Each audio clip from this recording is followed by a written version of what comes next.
Hello and welcome back to Get Great at Maths. I'm here to help you pass your maths exam, so hit that like and subscribe button. We're going to look at keywords, key formulas and how to gain top marks. So let's get ready to get great at maths. This is a question on reflection. Now the keywords of the question are you're told that you've got a triangle on a grid, which you can see, and you've got to draw the reflection of this triangle that you can see here in the mirror line, and you're told this is the mirror line. And you have to use a ruler, so make sure you get yourself a pencil and ruler to answer this question, and it will be worth 1 mark in the exam. So your key facts, you need to know what this word reflection means, or reflect. So if you see the word reflect or reflection, it means that you have got to draw the image of what the shape looks like if there was a mirror put on this mirror line. So you've got to imagine if there was a mirror that went down there, what would happen to the other side. So have a go, think about what would happen, see if you could draw it out and then press play when you've got an answer. Fantastic, so hopefully you've managed to draw out this question, drawn the mirror line in, make sure it is 2 squares away from this point here and that you have reflected it over. So we're going to start off by looking at the different corners. So we're going to start off with this corner here, and you can see it is 2 squares away from the mirror line. Now we go perpendicular to the mirror line, so this perpendicular means at right angle, so this is 2 squares at right angle to the mirror line, so we go 2 squares the other side, so we put a cross or a mark where we get to our first point. We now do the same for the next point, so this is 1, 2, 3, 4, 5 squares along to the mirror line, so we go 5 squares out to the left, 1, 2, 3, 4, 5, and we put a cross when we get to this point here. We do the same from the last point, so at the top we come 1, 2, 3, 4, and then we go 1, 2, 3, 4. This is where the new point becomes. Once you've got the 3 new points drawn out, you can draw the triangle in using your ruler to get the correct answer. So this is what your diagram should look like. So make sure you have drawn out the diagram carefully, you've put the crosses in the right place, and you've reflected in this mirror line. Give yourself a big tick if you got that correct. Well done. The mark scheme on this question shows the correct diagram for 1M, which is 1 method mark. If you found this video useful, please share, like and subscribe so we can all get great at maths. This is a question in dealing with money, and you've got to identify the key bits of information from the question first so you know what you've got to do in order to be able to answer the question. So you've been given a table here where you've got the cost of a banana is 12 pence, a plum is 23 pence, an apple is 32 pence, and a pear is 38 pence. You're told that Amir buys 2 pieces of fruit. So this is 2 items. So he could buy a banana and a plum and an apple, a pear and a plum, any combination of these 4 bits of fruit. Now you're told he pays with a £2 coin. So that is one of the larger gold coins, and that means he gives the money to someone in order to be able to buy the item of fruit. And he's told he gets £1.50 change. So that means the person that you are giving the money to buy the item, the shopkeeper will then give you £1.50 back, and that is your change. That's what the word pay and change mean. And you've got to work out which 2 pieces of fruit, and you've got to tick 2 of these, and it tells you to tick, so make sure it's a nice clear tick. You've got to click 2 of these boxes and to work out which ones he can buy with the amount of money he's got. This is worth 1 mark in the exam. Now your key fact is that you need to know how many pennies there are in a pound. So you should be familiar that £1 is equivalent to 100 pence. So you need to be able to convert between pound and pence and work out how many or which items he can buy. Press pause. Get yourself a pen and paper, work out the answer, and then press play when you're ready to hear the answer. Fantastic work. So hopefully you've managed to tick 2 of these boxes and you've got some working to show your reasoning as to why it is which 2 pieces of fruit. So we're going to start off by looking that we've got a £2 coin he pays with, and he gets £1.50 change. So we want to know how much does he actually spend on fruit. So to work out how much money he's spent, we have got to subtract these two numbers. £2 take away £1.50. Now you should be able to work this out in your head. You can do it in pence if you find it easier. So you could do 200 take away 150. Because £1 is 100 pence, so £2 is 100 times 2, so that's 200 pence. And £1.50 is 100 pence plus half of 100, which is 50, so that's 150 pence. So if you subtract those, that will give you 50p, or £0.50. And we write that as 50 pence. So we've spent 50 pence on the fruit. So we've got to work out which of these two numbers here add up to 50. So you've got to do this subtraction first, then work out which two add up to 50. Now when we've got a number adding up to 50, the last digit is a 0. So that means because the last digit is a 0, we've got to be thinking of number bonds to 10. So if you look at the last digits, you've got a 2, a 3, a 2 and an 8. Now 2s and 3s do not add up to give you a 0, to give you 10. So the 8 has got to be involved.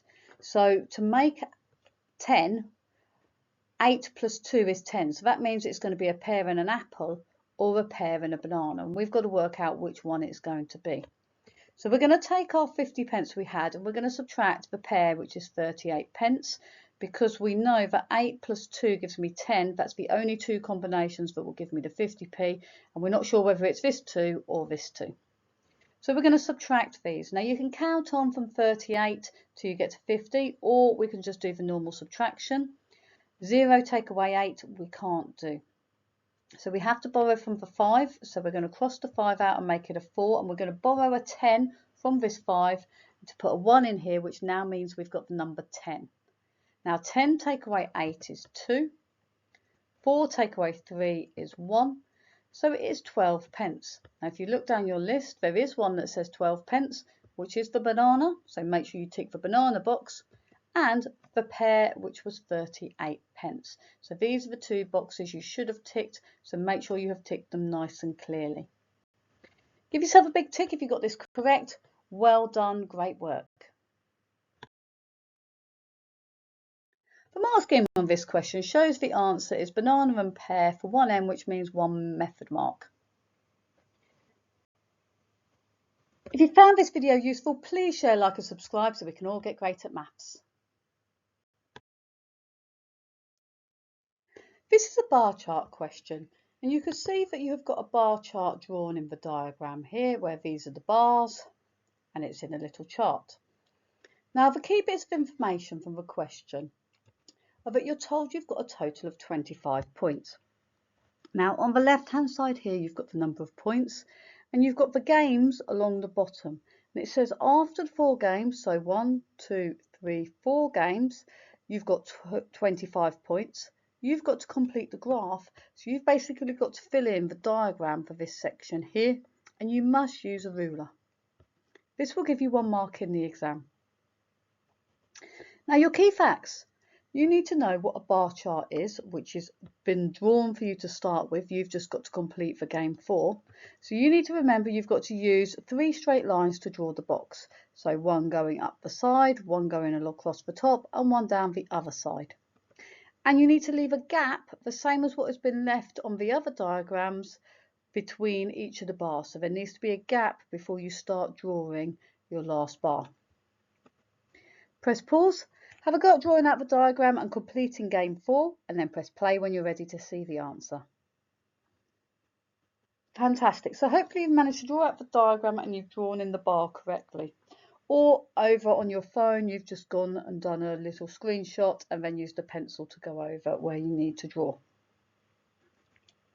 So to start with, we're going to look at how many points have been scored for each game. So in the first game, we have got a total of 7, because if you look how high we've come up here, it's between 6 and 8.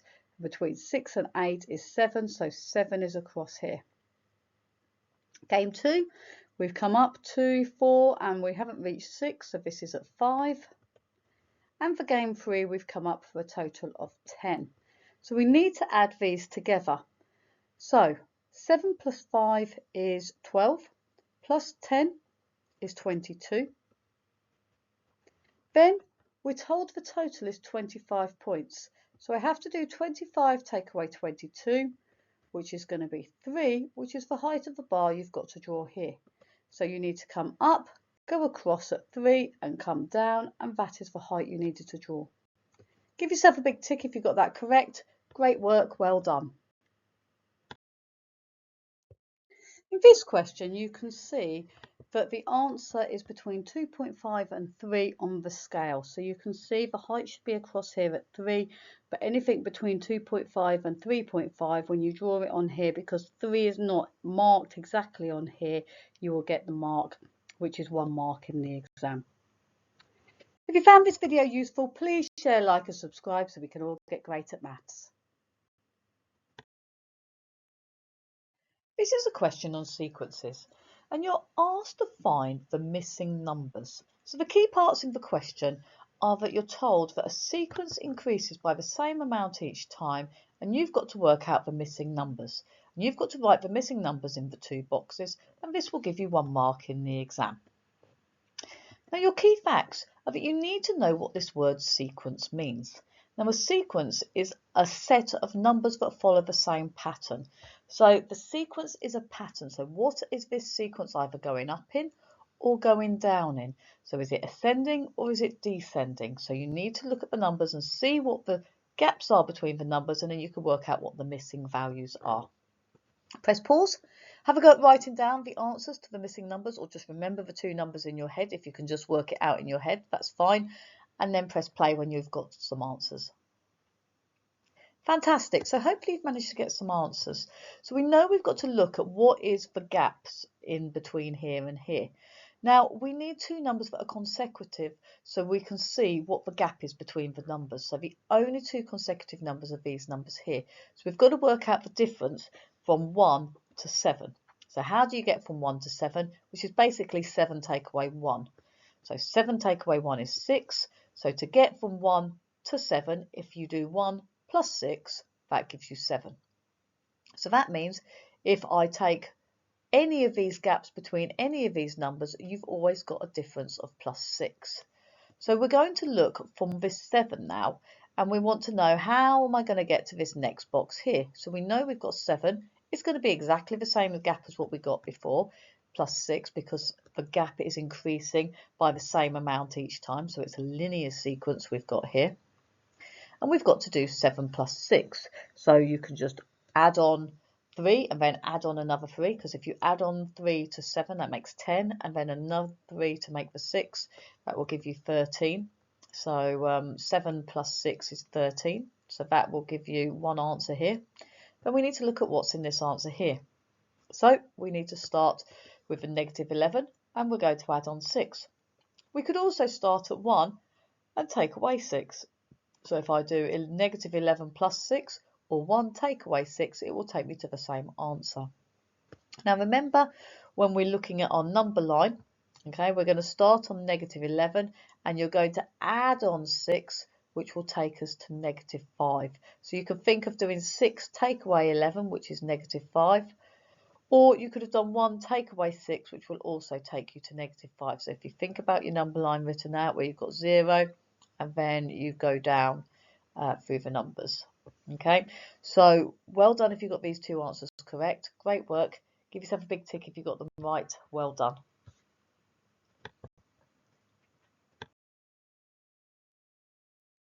The mark scheme shows the answer is negative 5 or 13 for 1m, which means 1 method mark. It says over on the right hand side, do not accept 5 minus. So if you put a negative after the 5, it's not allowed to be accepted. The negative sign must become before the 5. So make sure you write down your number correctly. If you found this video useful, please share, like and subscribe so we can all get great at maths. This is a multiplication problem. In this question, you are told there are 3 missing digits, which means they are single numbers that have to go in the 1, 2, 3 boxes to make the multiplication correct. And this is worth 1 mark in the exam. So you've got to work out what the missing numbers are to go in the boxes. And as I help you do this, you need to remember that you need to start on the right when you're working through multiplication. So you have to do 3 times something, gives you the answer of 2. 3 times 5, work out what goes in here, and then 3 times something gives you 7. But remember, you're going to be carrying numbers over, and you can carry over tens and things, so that will help you. Press pause, have a go at working out the answer, and then press play when you're ready to hear the answer. Fantastic. So you probably started and you thought 3 times something is 2. That is impossible. 3 times 0 is 0. 3 times 1 is 3. But how do we get 2? But it's not just a 2. We can have tens in here. So you've got to think about your 3 times table. So we're going to go 3, 6, 9, 12. Now with the number 12, we've got a 2 at the end, which means we're going to be carrying a 1. So 3 times 4 was 12. So we're going to write a 4 in this box. And to get the 2 in here, this is a 1 and a 2 to make 12. We've now got 3 times 5 is 15. Now 15 plus 1 is 16. So we're going to carry a 1. And then we put the 6 in this box here. Remember, when you carry, you can carry above this line or you could carry below. It doesn't matter where you carry. Then, next we've got to do 3 times something plus this 1 has got to give me 7. So if we work backwards, we've got 3 times something plus 1 is 7. So we've got to go backwards, and 7 take away 1 is 6. 3 times what is 6? So 3 times 2 is 6. So 2 is a missing answer here. Give yourself a big tick if you got that correct. Well done. If you worked through it logically, you will get to the correct answer. The mark scheme shows the answers are 2, 4 and 6. For 1M, which is one method mark, you have to get all 3 boxes correct to be able to get the mark in the exam. If you found this video useful, please share, like and subscribe so we can all get great at maths. This is a number problem. Now there's lots of words in this question, so you need to make sure you read the question really carefully so you know what you've got to do to write your answer in this box for 1 mark. Now the key words in the question are that you're told that Olivia is thinking of a number and a number must be greater than the number 236. It is less than 245, it has a 3 in the tens place, and it is an even number. You've got to work out the number Olivia is thinking of. As I said, this will give you 1 mark in the exam. Now see if you can work it out. Well done if you can straight away. If you need a little bit of help, just carry on listening. So your key facts, you need to know what these words in this box mean. So the first word is the word greater than, and that means a number that is larger than. So 236, it's got to be bigger than that, so it could be 237, 238, 500, 800, anything like that, anything that's bigger than this number. The next one here says less than. Now this less than means smaller than, so the number has got to be smaller than 245. So it could be 244, 243, it could be any number smaller than 245. Then it's got to have a 3 in the tens place, so you need to know your place values. So you've got hundreds, tens and ones. So these numbers here are all in the hundreds, tens and ones. This one's hundreds, tens and ones. So your answer is going to have a hundreds, tens and ones. And in the tens column, you've got a 3. Now your answer is an even number. Now as soon as you've got an even number, it means it can be divided by 2. So that means the last digit will be a 0, 2, 4, 6 or 8 for the number to be even. So if the last digit ends in any of those, that means it's an even number, or you can halve it, it is even. So see if you can work out what the number is. Press pause, have a go at working out the answer, and then press play when you're ready to hear the answer. Fantastic work, so hopefully you've managed to come up with an answer. So we're going to start off with 236, which is our smallest number, and 245, which is the biggest number, because the number she's thinking of is greater than this number and smaller than this number. So if we do a number line with all the numbers in between here, your answer has got to be one of these smaller numbers in between 236 and 245. Now you've got to have a 3 in the tens place. So if you think of your hundreds, tens and ones, there's got to be a 3 in this tens place, which means that you could have 237, 238, 239, 240. We've now got a 4 in the tens column, so it can't be any number 240 or greater. So all these numbers here, it can't be because there's no 3 in the tens column. Now we're looking for an even number. So we know an even number can be divided by 2 exactly, and it ends in a 0, 2, 4, 6 or 8. So out of the 3 remaining numbers, we have got ending in a 7, which is an odd number. The 238 is an even number, and the 239 is an odd number. So the even number we're looking for is this one here in the middle, 238, which needs to get written in this box here. If you got the answer correct, give yourself a big tick. Well done. It's a tricky question. If you work through it logically, you will get to the correct answer. The mark scheme on this question shows the answer as 238 for 1M, which means 1 method mark. If you found this video useful, please share, like and subscribe so we can all get great at maths. This is a number problem. Now you need to read the key bits of information carefully, write your answer in the box that's provided here for 1 mark. So you're told to start with that your box holds 40 packets of envelopes, and each packet holds 25 envelopes, and you've got to work out how many envelopes there are in the box. Write your answer in the box here for 1 mark. So your key facts, you need to think of a box which holds 40 packets. So you've got a big box here and it holds 40 packets. Now inside that box you have got a packet which has got 25 envelopes in. So within this box here, which has got 40 small packets, each packet is going to have 25 envelopes in. You've got to work out the total number of envelopes. Press pause, have a go at working out your answer, and then press play when you're ready to hear the answer. Fantastic, so hopefully you've managed to come up with an answer. So you can see here one packet has got 25 envelopes, but we've got 40 packets. So what we need to do is 40 times 25 to work out the answer. So when we're multiplying by 40, we can split this up into be 4 and 10. Now to multiply by 4, you're just going to double the number and double it again, or you could do it the long way round and do the multiplication for it, but the easiest way is to double and double again. So double 25 is 50, double 50 is 100. So you've done the 4 times the 25. Now we've got the 10 times the 25. So our 100 we had times by 10 is going to give us 1000. So as I said, we could split this up into 4 times 25, which is 100. And then 100 times 10, which is going to give me 1000, which is the answer that needs to go in here. Give yourself a big tick if you got that correct. Great work, well done. The mark scheme on this question shows the answer as 1000 for 1M, which is 1 method mark. If you found this video useful, please share, like and subscribe so we can all get great at maths.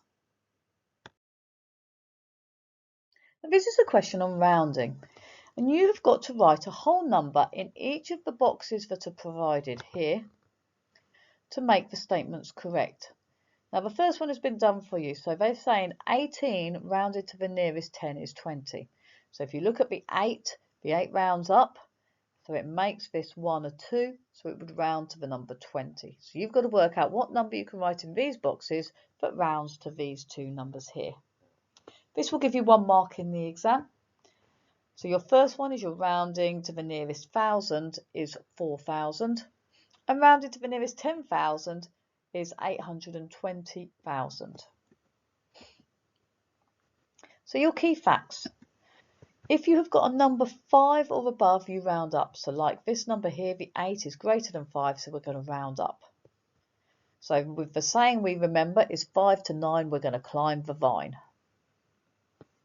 Then if it's 4 or below, we're going to keep it the same. So 0 to 4, slide to the floor. So there's 2 sayings there to help you remember whether you're going up or down when you're rounding. There are alternatives to these ones, but these are the 2 that I like. Remember your place values. You've got your ones, your tens, your hundreds, thousands, tens of thousands and hundreds of thousands. Press pause, see if you can work out what goes in the boxes, and then press play when you've got an answer. Fantastic work. So hopefully you've managed to work out an answer. Now, basically, anything, when you're rounding to the nearest thousands, you've got to think about what number, when you round it, becomes 4,000. So the easiest way to do either of these questions is think about the number 1. If you are 1 lower or 1 higher than this number, then it will round to the nearest thousand. It will round to this number here, just by adding or subtracting 1 from these two numbers. You can add 1 easily just by changing the last digit to a 1. I'm going to subtract 1 just to make it a little bit more interesting. So if you're going to take 1 from 4,000, that's going to leave us with 3,999.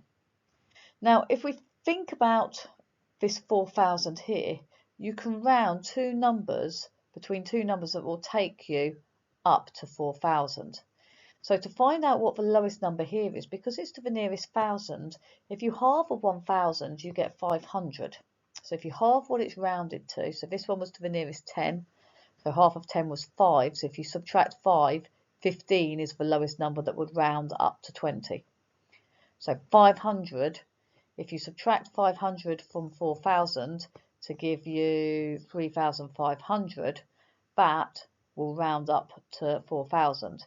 And you can see by taking the 1 away that I did earlier, 3,999, that is in here, so that would round to 4,000. So anything between 3,500 and this top limit. Now you can't equal this top limit because it will round up to the next number. So anything up to this top number, which will be 4,499. So if you added on 500 to give you 4,500, but you've got to take away 1. So technically it's 4,499.9 recurring. But anything for whole digits in here, any answer between 3,500 and 4,499 in this box here would give you, give you the first part of the mark. Now the next one is rounded to the nearest 10,000. So you've got 820,000. Again, as I said before, I'm just going to add or subtract 1. So adding 1, just put a 1 on the end. That's the easiest way to do it. But because we're going to the nearest 10,000, half of 10 is 5. So we've got still 1,000. So this is 5,000. Taking 5,000 from 120,000 or 820,000. So 820 take away 5 is going to give you 815,000 in here. As I said earlier, all I'm going to do is take 1 from this number. So 20,000 take away 1 gives me 19,999, and the 8 just stays at the front. So it's 819,991 by taking 1 from the number. But you could have had any number as low down as 815,000. If we'd have added 5,000 to this, that gives you 825,000. But because if you add the 5,000 to it, that will round up to the next number. We can only add 824,999. This is the number here. So any number between any of these will give you the 1 mark. But you need to get them both correct to get the mark. Give yourself a big tick if you got those correct. Great work. Well done. The mark scheme shows you could have any of these numbers in this range for 1M, which means 1 method mark. You must get both answers correct in order to be able to get the mark. If you found this video useful, please share, like and subscribe so we can all get great at maths. This is a question on dividing. Now in this question you are given 4 calculations here. 4 divided by 10, 4 divided by 100, 40 divided by 10, 40 divided by 100, and you've got to work out 2 of these calculations that have got the same answer. So 2 of these answers are going to be the same. You've got to work out which one that is going to be. You've got to give the answer as a decimal in this box here for 1 mark. Now key facts. When you're dividing, you need to remember that when you divide by 10, you need to move the digits one place to the right. So the digit that you've got needs to move one place to the right when you divide by 10. Now it moves one place because you've got 1 0 after the 10. When we divide by 100, I've got 2 zeros after the 1, so the digits move 2 places to the right. Remember your place value headings, so your hundreds, tens, ones. The decimal point but always stays at the same point, the tenths and the hundredths. Press pause, have a go at working out the answer, and then press play when you're ready to hear the answer. Fantastic. So we're going to start off with 4 divided by 10. Now don't be scared to think about what you're doing here, because some people try and do it back to front and do 10 divided by 4 rather than 4 divided by 10. So we're going to get a decimal answer here because the number is going to be smaller than what you started with when we're dividing by a bigger number.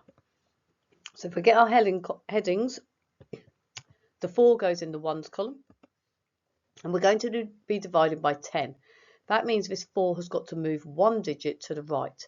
So when I move it 1 digit to the right, it comes into the 10th column, so the 4 appears here. The decimal point never moves, so that remains the same.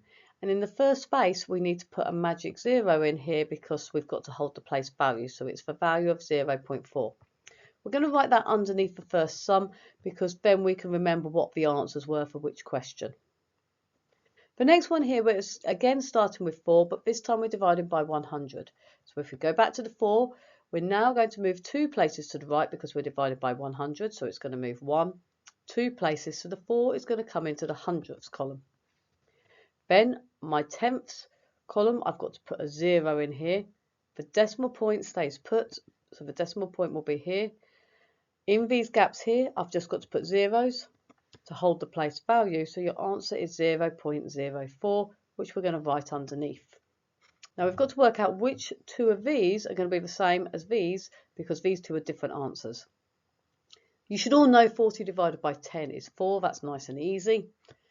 Again, this one's slightly harder, 40 divided by 100, so if we do our place values and put the 40 in, the 4 has got to move 2 places to the right because we're dividing by 100.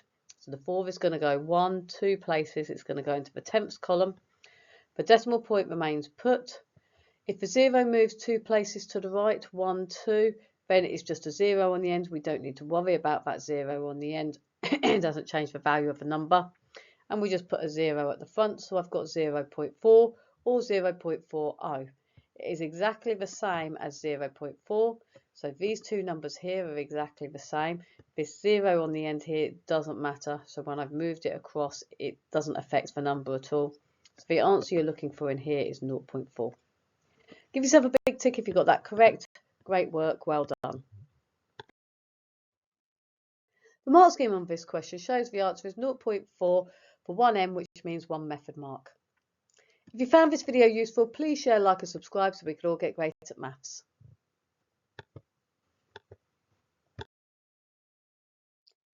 In this question, you have been given a list of numbers. And on this list of numbers, you have got to identify 2 prime numbers that have got a difference of 2, and you've got to circle your answer. So you've got to read the question carefully as to what you've got to do. So you've got to circle the 2 prime numbers that have got a difference of 2 for 1 mark. Now you've been given a list of numbers here, so you've got to identify first of all which ones are prime and then which ones have got a difference of 2. So our key facts are we need to know what a prime number is. Now any prime number can be divided by 1 and itself, so it's got no other factors other than 1 and the number itself. So if we start with the first number here, you need to work across and work out which of these numbers are going to be prime.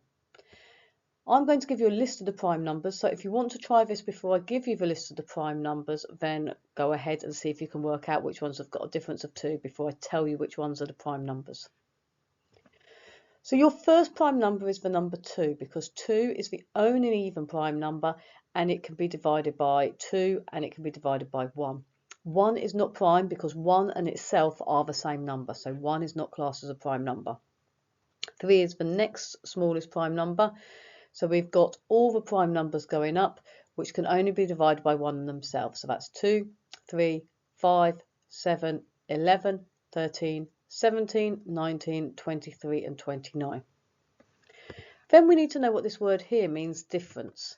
So the word difference means subtract. So when you subtract two of these prime numbers, the answer has got to be 2. Press pause, see if you can work out which of these two prime numbers have got a difference of 2, and then press play when you've got your answer. Fantastic. So first of all, we're going to start with the number 15 and we're going to say whether it's prime or not. I know you can see the list over here, but we're just going to discuss whether the number is prime and why or why not. So 15 can be divided by 5 and 3 because 3 times 5 is 15. So 15 is not prime. 17 is prime because the only two numbers that go into 17 are 1 and 17. So you can see it's in my list over here. 19 is also prime. It can only be divided by 1 and 19. Again, it's on my list over here. 21 can be divided by 7. So 21 divided by 7 is 3. So 21 is not prime. 23 again is on my list over here. So this is a prime number. It can only be divided by 23 and 1.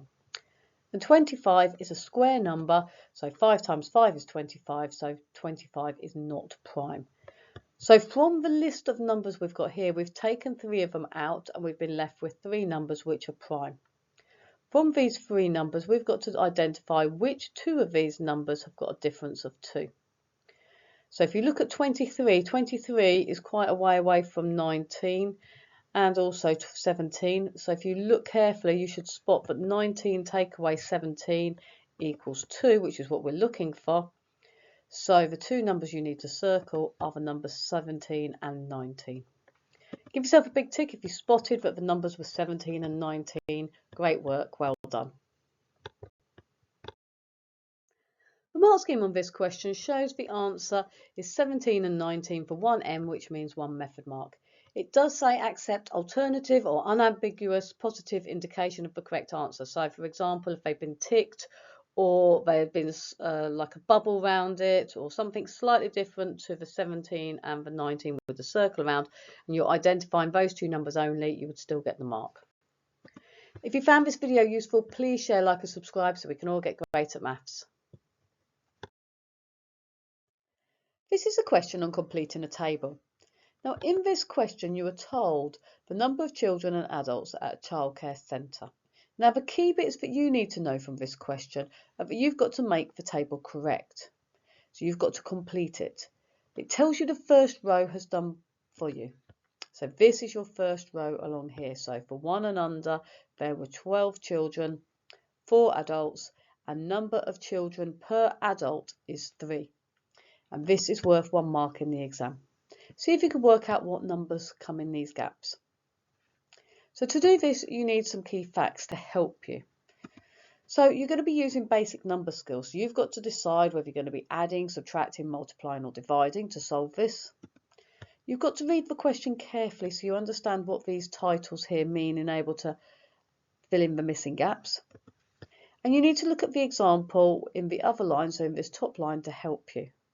Now there's a key word here, per. Now this word here, per, does mean divide. So you're going to be doing the number of children per adult. So this word here, per, means divide. So that's going to give you a big clue to help you work out what is going on this top line to be able to fill in the 2 gaps. Press pause, have a go at working out the answer, and then press play when you've got 2 answers. Fantastic. So as I said, this word here, per, is really important. So it's the number of children, which is this number here, so the 12. Per means divide, so 12 divided by 4 equals 3.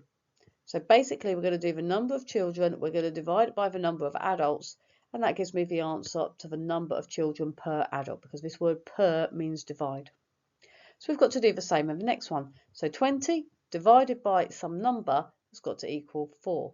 We've got to work out what the missing number here is. Now, as there is a missing number here, division works as a family. So 12 divided by 4 was 3, but you could have also done 12 divided by 3 equals 4. So we're going to use that fact here. 20 divided by 4 is equal to 5. So 5 is the missing number because 20 divided by 5 equals 4. The bottom one, we've got to find this first number here, the number of children. So we've got to work the opposite way. So to get to the 12 from the first one, if I did 12 divided by 4 gave me 3, to get to 12 when I've only got 4 and 3, If I do 4 times 3, the opposite to divide, that gives me the 12. So here I've got to do multiplying. So 3 times 8, 3 8s are 24. So that's the answer that appears in here. If you got it correct, give yourself a big tick. Fantastic work. You're doing really well. Well done. The mark scheme shows both boxes need to be completed correctly to get the 1M, which means 1 method mark. If you found this video useful, please share, like and subscribe so we can all get great at maths.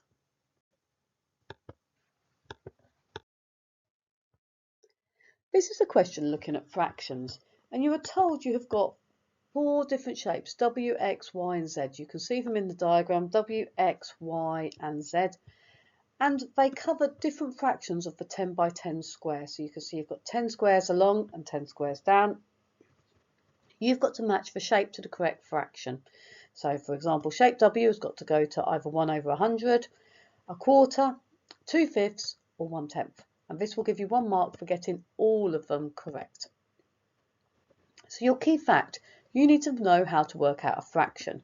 So your fraction are how many squares are coloured divided by the total number of squares. And then you will have to cancel your answer down in order to be able to get it in the form that you can see here. Press pause, have a go at working out the answer, and then press play when you need to. Fantastic. Hopefully you've managed to come up with some answers. So we're going to start at the top with shape W. So here is shape W up here in the top, and you can see we are 1, 2, 3, 4, 5 squares along, and 1, 2, 3, 4, 5 squares down. So 5 times 5 is 25. So that is 25 squares here. You could count them all up if you needed to, but there are 25 squares out of the total number of squares here, which is going to be 10 times by 10, which is going to be 100. So we've got 25 over 100. Now you've got to cancel this down because none of these answers here say 25 over 100. So we've got to cancel it down. So 25 goes into 100. So if you double 25, you get 50. Double it again, you get 100, which means it goes in 4 times. So half of 100 is 50. Half it again gives you 25. So it's going in 4 times, which means it's the same as 1 over 4, a quarter. If you look here, if I split the diagram into quarters, you can see this top left section here is 1/4 of the diagram. So it is fairly straightforward that you can see it is 1/4 of the diagram without having to cancel down the 25 over 100. Shape X you do need to cancel down. So we've got 10 going along the bottom, along the side. Then we've got 1, 2, 3, 4 along the top. So 4 times 10 is 40. So we've got 40 out of 100. If I take a 0 off the end of both of the numbers, so I've got 4 over 10, you can see there is no 40 over 100 or even 4 over 10. But 4 over 10 are both even numbers and we can halve them both because they're both even. Half of 4 is 2, half of 10 is 5, so the fraction we're looking for here is the third one down, 2/5. Shape Y is this little square over here on the left, all on its own, and we've got 1 square out of the total number of squares, which is 100, so that is this top one here, just 1 out of 100. Which means the last one has got to be 1 over 10, but we're going to check that it's correct to make sure we've got the answer correct. So shape Z is 1, 2, 3, 4, 5 along the bottom and 2 up. 5 times 2 is 10, so we've got 10 over 100. They've both got a 0 on the end, so I can divide both the numbers by 10. So getting rid of both the zeros, leave me with 1 over 10, which is the correct answer. Give yourself a big tick if you got those correct. Great work, well done. The mark scheme shows the answers for 1M, which means 1 method mark. It does say that the lines do not need to touch the labels or fractions provided the intention is clear. So as long as it's clear that W is going to a quarter. It says do not accept any labels that move to more than 1 fraction. So you can't put W go into a quarter and 1 over 100 or even all 4 options because it won't give you the mark. You have to be clear, only 1 line, 1 shape to 1 fraction. So you must be clear. If you found this video useful, please share, like and subscribe so we can all get great at maths. This is a question on 3D shapes, and you've got to match the 3D shape to the number of vertices. So you've got the 3D shape here on the left-hand side and the number of vertices on the right-hand side, and this will give you 1 mark. So you need to use your pencil and ruler to draw a line between the matching boxes, so between one of these on the left and one of these on the right. So your key facts. We need to know what this word vertice means. Now, a vertice is the corner. So on any shape, you have got corners and edges. So these corners, the pointy bits, is a vertice. You've got to count how many vertices there are in each of these shapes. Now, a pyramid comes to a point. So if you think in Egypt, when you see the pyramids of Egypt, they all come up to a point at the top. So example, this shape here, it comes up to a point. This is a pyramid. A prism has got the same cross section all the way through the shape. So for example, this shape here, this cylinder, you've got a circle at this end, you've got a circle at the back end. It's exactly the same shape all the way through. So there's a difference between a pyramid and a prism, and people get these confused and mixed up as to which one is which. So make sure you know the difference between each of them. Press pause, see if you can match up the shape to the number of vertices, and then press play when you're ready to hear the answer. Fantastic. So we're going to start off with a cube. Now you should all be familiar with a cube. It is actually a prism where you've got a square on each side. So you've got the square at the front and the square at the back. So it's the same shape all the way through. But because all the sides are exactly the same, it's specifically a cube. So we're going to be looking at the number of vertices. So the vertices of the corners. So if we look at the front, we've got 1, 2, 3, 4 at the front. Now we can look at the back. There's 1, 2, 3. Now there'll be a hidden one behind. We still count the one you can't see. So even though it can't be seen, if you turned it around, it would still be there, so it still counts. So we've got 4 at the front, 4 at the back, which makes 4 plus 4, which is going to give you 8 for the cube. Next, we're looking at the square base pyramid. So this has got a square at the bottom and it comes up to a point. So for the vertices, we've got 1, 2, 3, 4 for the square, plus 1 extra at the top, which makes 5. So the square base pyramid is 5. We've now got a triangular based prism. So with a triangular based prism, we've got a triangle at the front end and a triangle at the back end, and it's the same shape all the way through. So we've got 1, 2, 3 vertices at the front, and we've got 1, 2, 3 vertices at the back. 3 plus 3 is 6. So the triangular base prism is 6. Which leaves the octagonal base pyramid to be 9. But we're just going to check that it's correct. Now remember, an octagon is an 8-sided shape. So we've got 8 sides down the bottom, all coming up to a point. This is an octagonal base pyramid. So you can see we have got 1, 2, 3, 4, 5, 6, 7, 8 along the bottom, plus the 1 at the top, which gives us the 9. So the octagonal base pyramid has got 9 vertices. Give yourself a big tick if you got that correct. Great work, well done. The mark scheme on this question shows the answers all marked off here for 1M, which means 1 method mark. It says lines do not need to touch the shape, names or numbers provided the intention is clear. So if your line is going from here to here and it doesn't quite reach, it will be accepted. But you're not allowed to be accepted if the shape name attached to more than one number. So if you did a cube going to 8 and to 9, that would not be accepted. If you found this video useful, please share, like and subscribe so we can all get great at maths. Remember, comment below, let me know how you found the video. In this question, you need to read the question really carefully before you can understand what you've got to do to get your answer. So to start with, we're told that 3/4 of the class vote for this person, Sam, and the remaining 7 people vote for Alex. And you've got to work out how many people there are in the class. Your answer needs to get written in the box, and this will give you 1 mark in the exam. Now, we need to know what 3/4 means. Now, 3/4 is the same as the fraction 3/4, which means for every 4 sections there are, 3 of them are what you need. So that's what 3/4 means. So the 3 out of 4 is 3/4. See if you can work out what to do in this question. Press pause, think about how to do it, and then press play when you've got yourself an answer. Fantastic. So hopefully you managed to get an answer. Now the key bit here is 3/4. Now as soon as we're talking about quarters, you should be thinking about 4 sections because the fraction 3/4 is over 4. So 4 sections, 1, 2, 3, 4, and we're looking at 3/4. So if I colour in 3/4, that's 1, 2, 3, 3/4 is for Sam. So this purple section here is for Sam. Now you're told the remaining 7 pupils vote for Alex. So the remaining section is this white section here. So this white section here is equivalent to 7. Now you can see clearly on the diagram, if this is 3/4, the remaining section is 1 out of the 4 sections. So 1/4 is equivalent to 7. Now you want to work out how many people are in the class. So that is the whole total of this whole box here.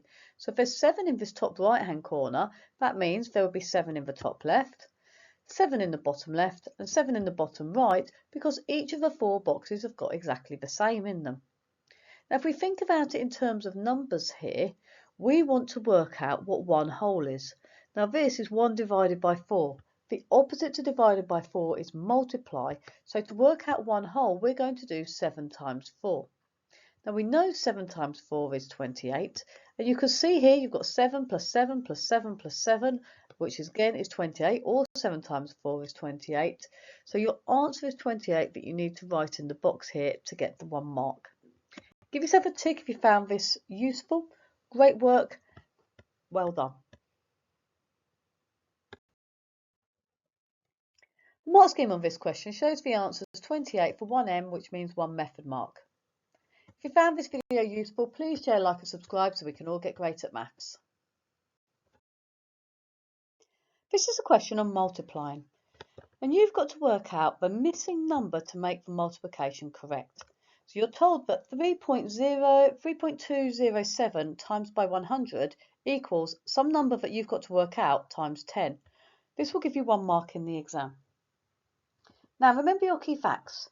When you multiply by 10, the digits move 1 place to the left. Remembering the numbers are going to get bigger. So in this case here, if you're moving 1 place to the left, they're moving over this way. If you divide it by 10, you move the digits 1 place to the right. So the digits go this way to the right this time. The number gets smaller.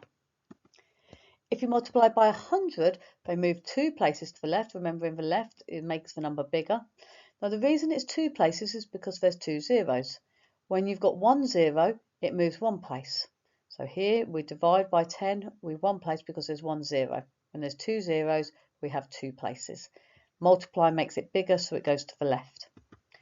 Remember your place values. So you've got your hundreds, tens, ones, the decimal point which never moves, the tenths, hundredths and thousandths. So this is your starting point. Press pause, see if you can work out the answer, and then press play when you're ready to hear the answer. Fantastic. So we're going to start with the left-hand side, and we're going to work out the answer to what this is to start with. So here are our column headings, and I'm going to put the number 3.207 in the correct place. So we've got 3 ones, so the 3 comes under the 0, the ones column. So we've got 3.207 where the decimal points line up.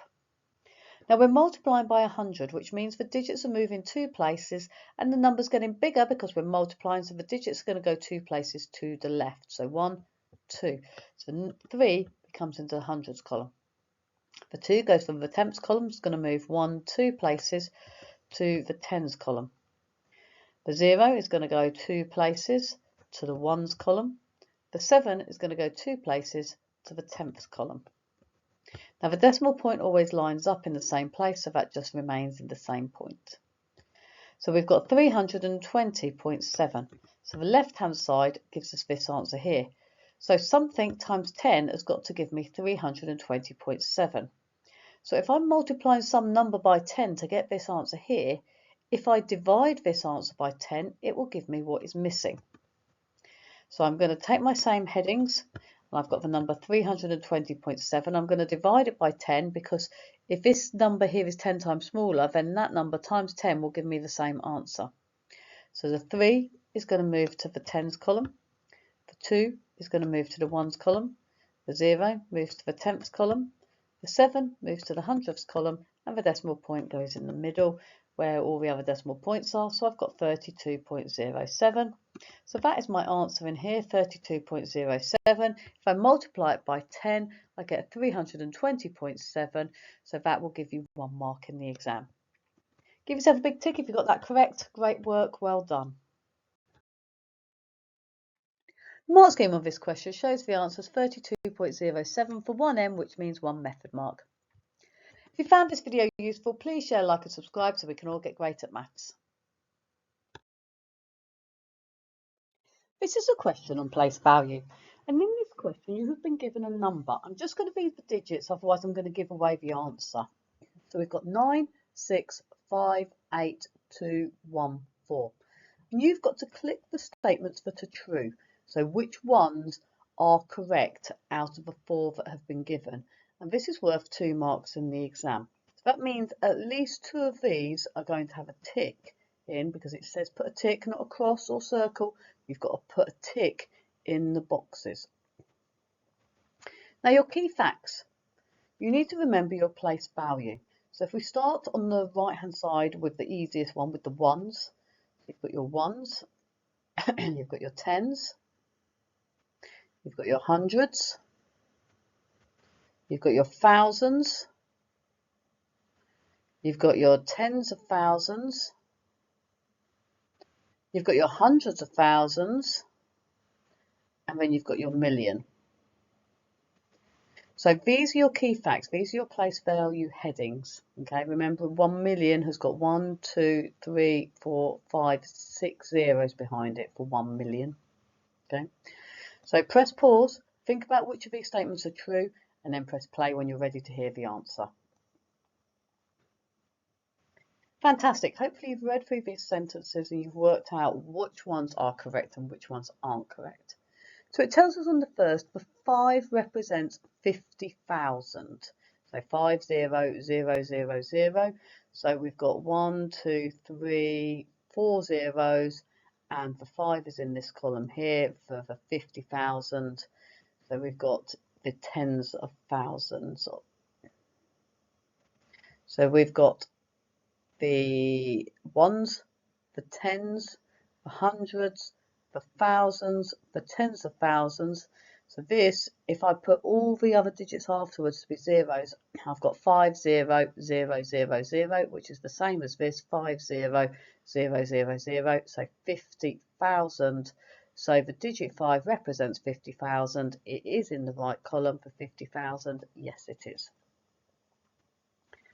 The next one says the value of the 9 is 900,000. So when we're looking across here, I've got ones, tens, hundreds, thousands, tens of thousands, hundreds of thousands. So I'm looking for the 1, 2, 3, 4, 5, 6 digit across. So on here, 1, 2, 3, 4, 5, 6. So this is the 100,000 column. Is the 9 in the 100,000 column? No, it's not.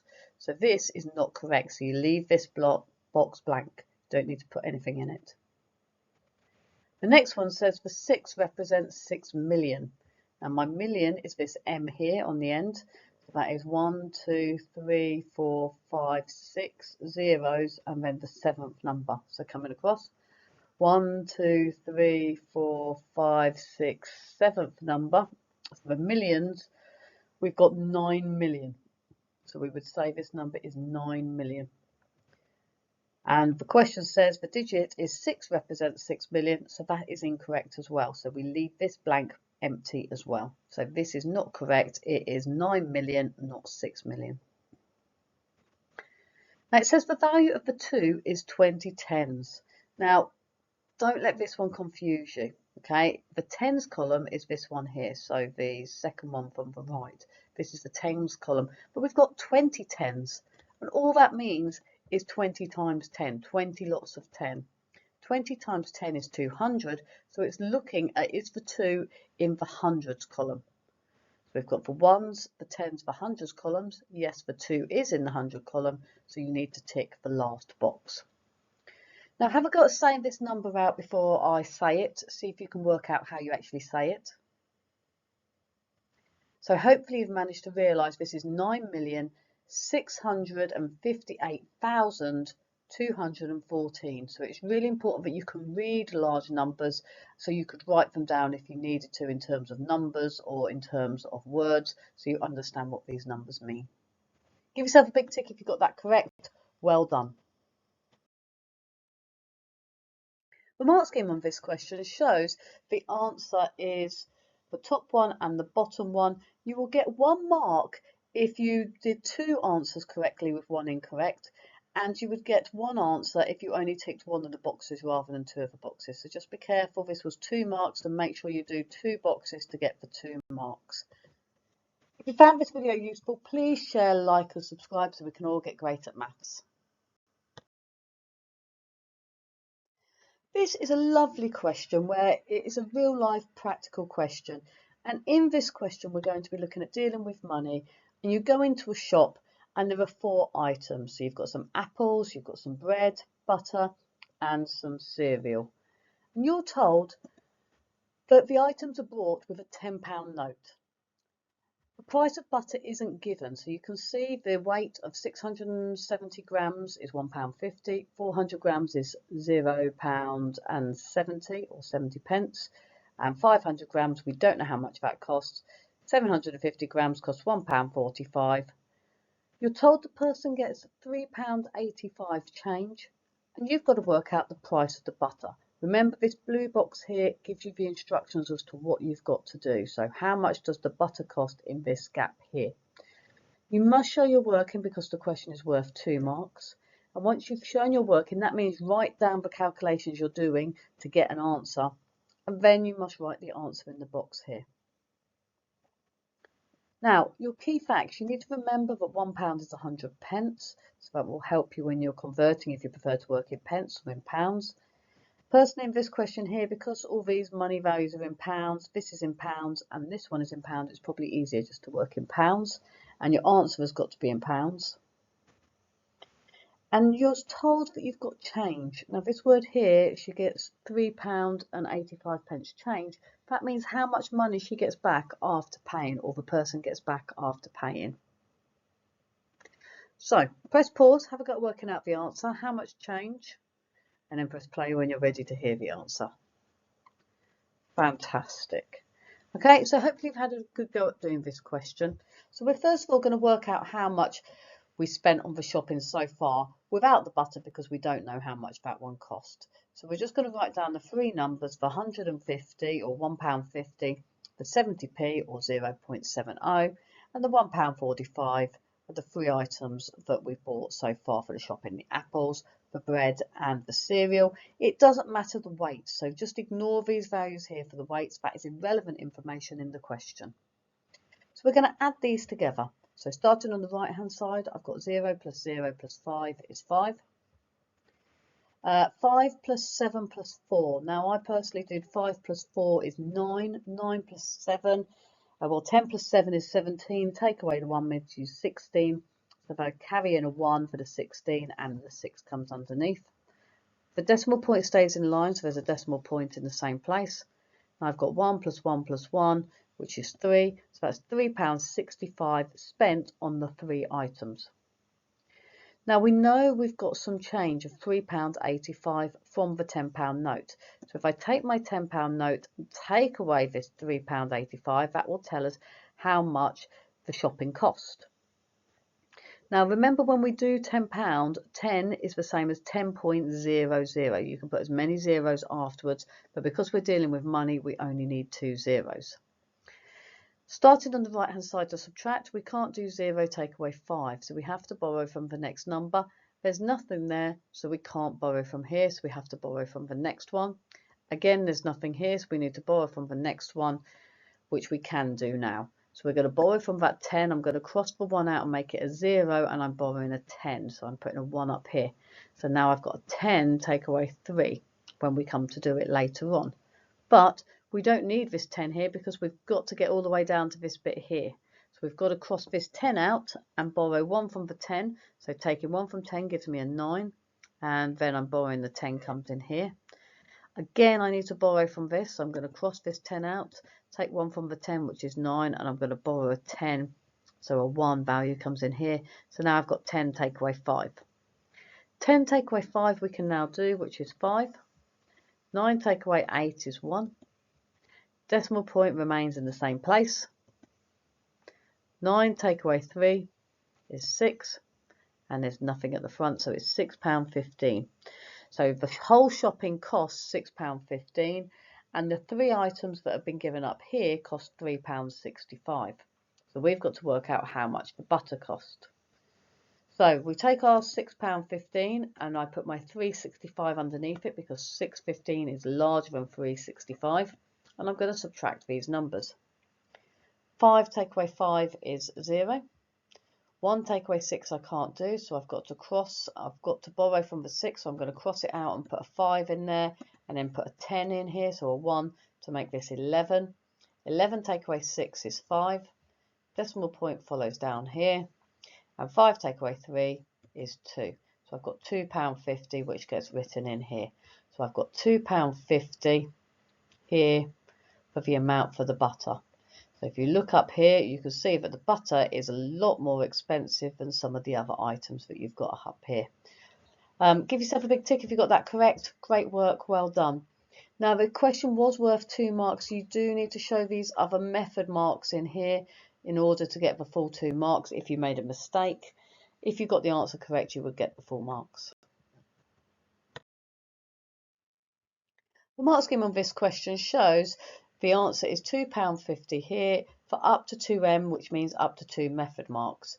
You will get 1 mark for doing evidence of doing this calculation here by adding up the amounts, taking away the £10 from here, and then subtracting your 2 answers.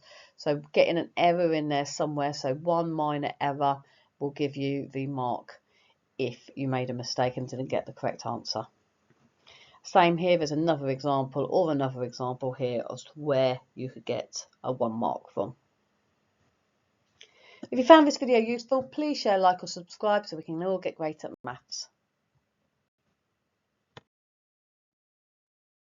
This is a question linked to weight, and you've been given a scale from 1 to 2 kilograms, and you've got to draw an arrow on the scale to show 1,350 grams. Now this is highlighted in bold because this is a different unit to this unit here, so you need to know the conversion between grams and kilograms in order to answer the question. If you put the arrow in the right place, you will get 1 mark.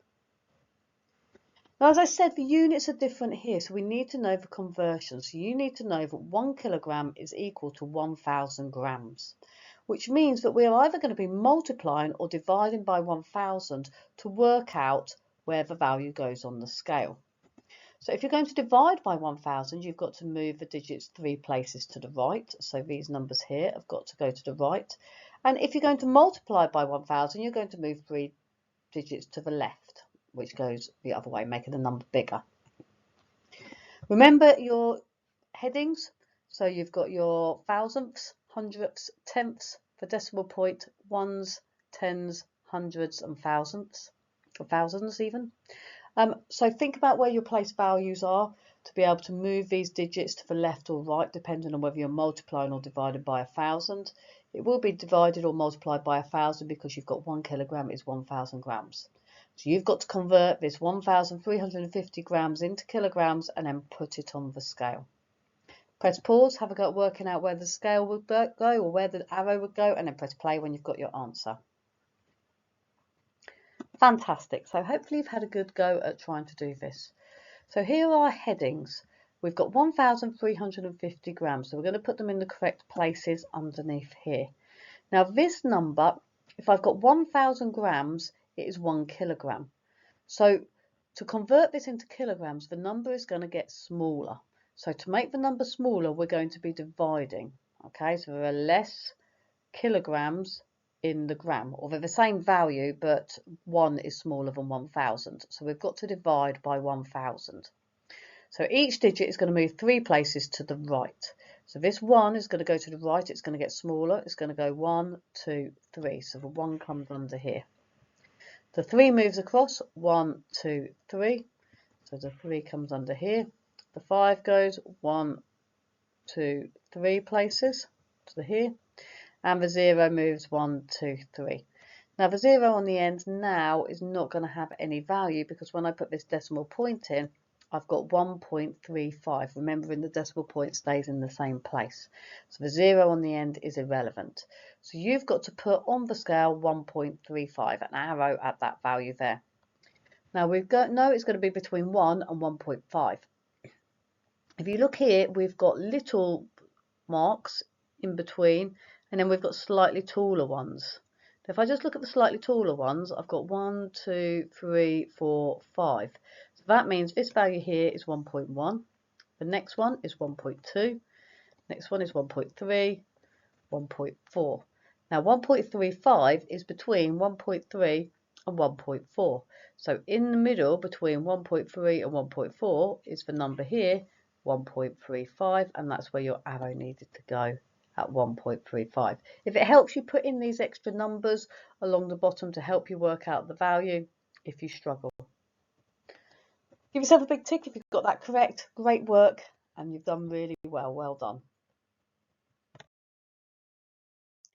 The mark scheme on this question shows the answer is 1.35 with the arrow drawn in the correct place for 1M, which means one method mark.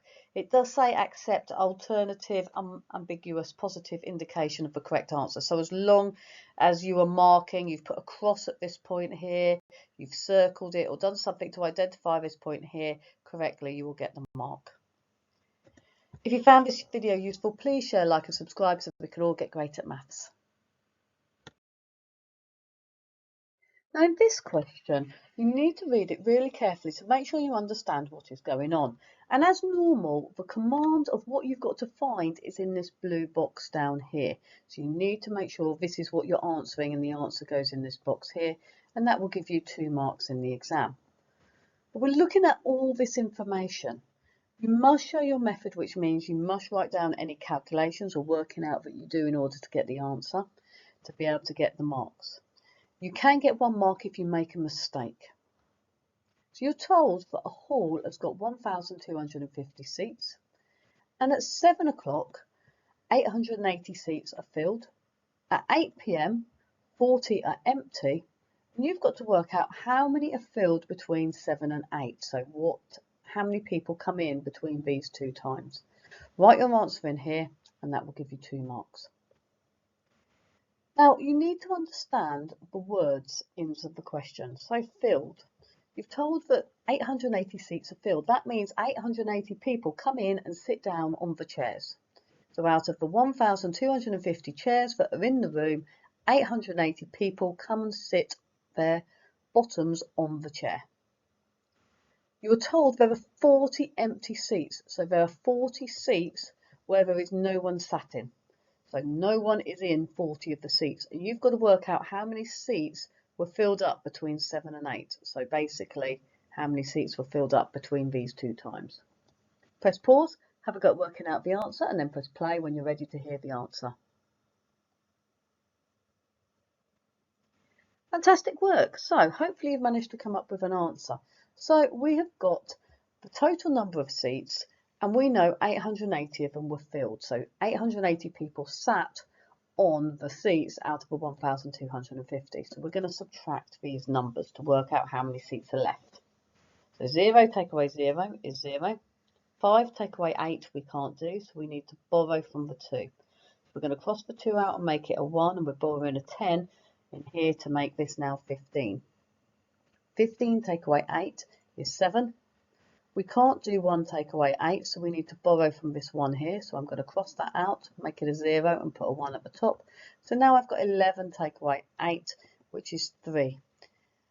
0 take away nothing is 0, so the answer is 370. So that is how many seats are left in the place. Okay, and we're told 40 of those seats that are left are empty. So we have to do 370 take away this 40 to work out how many were filled between 7 and 8. So 0 take away 0 is 0. 7 take away 4 is 3. 3 take away nothing is 3. So your answer is 330 seats. You would get 1 mark for doing this part of the calculation or this part of the calculation by making 1 little error. If you get the answer correct, you get the full marks. Give yourself a big tick if you got it correct. Well done, great work. The mark scheme on this question shows the answer is 330 for up to 2n, which means up to 2 method marks. You can see the examples of where you're getting the marks from, so using any of these methods down here will give you 1 mark, and you're allowed to make 1 little error as you're going through. If you found this video useful, please share, like or subscribe so we can all get great at maths. This is a question on time. Now, in this question, you need to read the question carefully because there's quite a bit of information to take in. Remember, you're going to have to write your answer in the box provided. On the left-hand side, it says show your method. So that means all the steps and the thought processes you're going through, you need to write down in this box in order to get the 2 marks. So the key facts in the question are we've got a break time from 10:15 a.m. to 10:30 a.m. and lunchtime is from 12:40 p.m. to 1:30 p.m. You've got to work out the total time for break and lunch for 5 days. And this is the key bit here, for 5 days. So make sure you remember to work it out for 5 days, not just 1. The answer goes in this box and that will give you 2 marks. So your key facts to help you. So you need to remember in 1 hour you have got 60 minutes. Now, whenever you've got a question to do with time, either look at your watch and make sure you've got an analog clock like this with the numbers on it going round, or there might be a clock in the room, or draw yourself a little clock like this if you struggle to work out how many minutes there are and what is going on with time. So using a clock like this will help you. So draw one out if you need to. Then if you're finding out how long between 2 times, work out how many minutes it is until you get to the hour, and then work out how many minutes it is past the hour and just add those 2 times together, and that will tell you the total between 2 times. So press pause, have a go at working out the answer, and then press play when you've got an answer. So let's see if you're correct. So to start with, we're going to look at the time for break. So break time is from 10:15 to 10:30. So if you think about quarter past is 10:15, 10:30, nice and easy because they both start with a 10. So 5, 10, 15 minutes coming round. So break time is 15 minutes. Lunchtime is trickier. So we've got from 12:40 p.m. to 1:30 p.m. So if you think about drawing 12:40 on, so the little hand's pointed to the 12 and the big hand's pointed to 40, so 5, 10, 15, 20, 25, 30, 35, 40. So this is 12:40. And the clock is going to move all the way around. It's going to come all the way up to 1 o'clock. And then it's going to carry on going round until it hits 1:30 down here. So the big hand will move all the way down here to the 6. So we're going to work out the time for the lunchtime. So from 12 to 12, so from 12:40 all the way up here until we get to the top, so it becomes 1 o'clock. That is 5, 10, 15, 20 minutes until we get to the top. And then from the top all the way down to the bottom, half past. So this is half an hour going from the 12 to the 6. So counting round, that's 5, 10, 15, 20, 25, 30. So you should know that's 30 minutes. So lunchtime is 20 minutes plus 30 minutes. Now 20 plus 30 is 50 minutes. Now we've got to work out the total time. So we need to add these 2 numbers together. So 50 minutes plus 15 minutes is going to give me 5 plus 0 is 5. 1 plus 5 is 6. So that is 65 minutes. Now the answer has got to be in minutes and hours. So in hours and minutes. We've got to work it out for 5 days a week. Now you can multiply this number by 5, but once you've multiplied it by 5, you're then going to have to divide it by 60 to work out how many hours and minutes there are. When it's worth 2 marks and you push the time, in this question, I would recommend you work out how many hours and minutes it is at this stage. So 65 minutes, if I take 60 from it, 65 take away 60 is 5. So we have got 1 hour and 5 minutes. So one day we know is 1 hour and 5 minutes. So we've got 5 days. So if I multiply my 1 by 5, I get 5 hours. Multiply my 5 by 5, I get 25. So I've got 5 hours and 25 minutes. So we could write those in the boxes and that will give you the 2 marks. It is really important that you have multiplied this number by 5. So what you got for one day, you need to multiply by 5. Whether that is 65 multiplied by 5 and then try to divide it by 60. There's a lot of work to do there for the 2 marks if you do it that way. The mark scheme does recommend doing it that way, but I personally think this way is a bit quicker and a bit easier.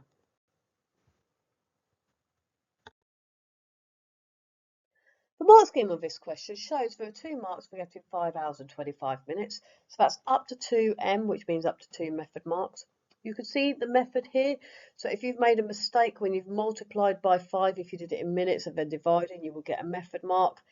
Or similarly, if you took your 15 minutes and multiplied it by 5 and the 50 minutes and multiplied it by 5, either one of those will give you 1 mark, or 325 minutes will give you 1 mark as well. If you found this video useful, please share, like and subscribe so we can all get great at maths. In this question, you have to tick all the correct statements. So these are the 4 statements underneath written down here, and there are 2 key words within these statements, the word parallel and perpendicular. So you need to know the difference between the word parallel and the word perpendicular, and then you've got to tick the ones which are correct. This is worth 1 mark in the exam. Now it does say statements, that means you're going to be ticking more than one answer. So one of these 2 are going to be correct and one of these 2 because they're in pairs. So parallel, the top 2, and perpendicular. They want to know, you know the difference between parallel and perpendicular lines. So you're going to be ticking one of the top 2 or one of the bottom 2. Your key facts, you need to know what the word parallel means.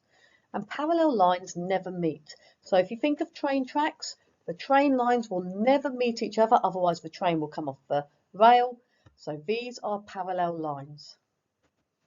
Perpendicular lines are at right angles to each other. So they are at right angles. So like the corner of your table is at 90 degrees, that is perpendicular. Now press pause, see if you can work out which of these statements are correct. Fantastic. So hopefully you've managed to work out which of these 4 are correct and which ones are incorrect. So we're going to start with the top one. The AB is parallel to CD. So I'm just going to highlight A to B and C to D. So you don't have to highlight them, but if it helps you, you can do. But you will find your diagram gets very overcomplicated later on if you've highlighted all of them. So it's probably just worth just going over with your finger A to B, C to D. Now you can see between A to B and C to D there is a right angle. Okay, so you can see this right angle in here. So here's the right angle, so that means they are perpendicular. So A to B and C to D are not parallel, so you leave this box empty. The next 2 are G to H and A to B. So G to H is along the bottom and A to B. So you can see that these 2 lines here, one at the top and one at the bottom, these 2 lines will never meet. So these lines are going to be parallel. So that is correct. G to H is parallel to A to B. Give this one a tick. Next, we're looking at C to D is perpendicular to G to H. So C to D is here and G to H is along the bottom. So you can see C to D, G to H. There is a right angle in between these 2. So when I'm looking at my right angle, it means they're perpendicular. So C to D is perpendicular to G to H, so give it a tick. The last one, just to check we're correct or not, E to F. So E to F and C to D are these lines here. You can see these 2 lines will never meet. So these are parallel lines because they will never meet. So E to F is not perpendicular to C to D, they are parallel. If you got these correct, give yourself a big tick. Great work, well done. You can see the mark scheme shows the middle 2 answers as correct for 1M, which means 1 method mark. If you found this video useful, please share, like and subscribe so we can all get great at maths. This is a question on mean. You are given a table with the distances 5 friends travelled, and 5 is a key word in this question because you've got 1, 2, 3, 4, 5 children. These are the distances they travelled. On the left hand side here it tells you to show your working or show your method. That means that the numbers that you're calculating or adding, subtracting, multiplying, dividing, whatever you're doing the numbers, what you're doing with them you have to write in this box here. The answer goes in this little box here with the kilometres afterwards, and this will be worth 2 marks in the exam. Now you've got to calculate the mean distance they travelled to school. So you need to know what that word mean is. So your key facts. The word mean means the total of all the numbers. So here are my numbers, the total. Remember the word total means add. So we've got to add up all the numbers and you've got to divide by how many numbers there are. And a lot of people make a mistake when they're dividing by the number of numbers. So try and work out carefully how many different numbers there are and then the total of them divided by that number. Press pause, have a go at working out the answer. Press play when you're ready to hear the answer. Fantastic. So hopefully you've managed to get yourself some pen and paper. You've written down your working and shown how to get the correct answer. And we're going to check your answer is correct now. So to start with, we've got these 5 numbers here and we've got to add them. Now remember when you're adding, always think of number bonds to 10. So we've got an 8 and then we've got a 2 here. So 8 plus 2 is 10. I've got a 4 and a 6. 4 plus 6 is also 10. So 10 plus 10 is 20 plus the 5 gives me 25. Now when you carry the 2, you can either carry it above or below the line. It is up to you where you carry the 2. So I've got little 2 in here, so I've got 25. Now I've got to add up these numbers here. So I've got a 1 plus a 2 is 3, 3 plus 3 is 6, 6 plus 4 is 10, plus 1 is 11, plus 2 more gives me 13. Remember the decimal point is in the middle here, so it still remains in exactly the same place, the decimal point. And we've got the number 13 at the front. Now, to calculate the mean, we need the total of the numbers, which is 13.5, divided by how many numbers, which is 1, 2, 3, 4, 5 different numbers, and it tells you up here it is 5. So we're going to do 13.5 divided by 5. So remember when we do a division sum, we're going to use the bus stop method if you don't know what the answer is at the top of your head, and most people won't. We're divided by 5, so that goes at the front. And what we're dividing into goes underneath, so 13.5. We now say how many times does 5 go into 1? It doesn't fit, so we put a 0. How many is left over? It's whatever number you started with. So there was into 1, it doesn't fit into 1, so that's what's left over, the 1, that's your remainder. So we're now 5 into 13. Now you should know that 2 times 5 is 10, so it goes in twice, and to get from 10 to 13, 13 take away 10 is 3. So we've got a remainder of 3, which gets written down here. The decimal point is here, so we need to put the decimal point up here. It just stays in the same place. Now I've got 5 into 35. 7 5s are 35, so 7 goes at the top. So my answer is the number up here, which is 2.7. Give yourself a big tick if you got that correct. Great work, well done. The mark scheme on this question shows there are 2 marks for getting 2.7. There is 1 mark for showing evidence of appropriate method, which means adding up all the numbers to get 13.5 and then dividing by 5. That will give you 1 mark. If you didn't get the answer to that, you will still get the mark for just showing that working to this stage. Up to 2M means up to 2 method marks. If you found this video useful, please share, like and subscribe so we can all get great at maths. This is a fraction problem, and when you come to look at this question, you'll see that it is not a typical type of question that you're going to be looking at. And when you've done the bit that you work out how to do to start with, you'll see that the ending of the question is not quite how you normally deal with the end of the question. So don't be put off. It is a very tricky question and it is slightly unusual. It's not of the typical form of type of question that you would normally see. So in this question, you're told you have got 940 seeds which are planted into trays. So you can see over here on the right, this is classed as 1 tray. And in 1 tray, you've told you've got 12 seeds. So you can see there's 3 down and 4 across. So 3 times 4 is 12. So there are 12 seeds in 1 tray. You're told the last tray is not full, so it could have 1 seed in, 2, anything up to 12, but not including 12, so anything up to 11. So there's a maximum of 11 seeds that could be plotted in there out of the 12. And you've got to work out what fraction of the last tray is filled. So it could be 1 out of 12, 2 out of 12, 3 out of 12, etc. Anything up to 11 out of 12. And you've got to work out what it's going to be. So you should be fairly confident at looking at this question and thinking, well, I've got to work out how many lots of 12 there are in 940. So you should look at this question and think, yes, I know I've got to do division here. But when you come to the end of division, normally you come down to a nice number and it works out exactly. But this question here is not going to work out exactly because you're told the last tray is not full. So you're going to have to show your method that you've used to work this out. The answer gets written as a fraction here in this box, and it will give you 2 marks in the exam. So your key facts, when you divide, you need to use the bus stop method.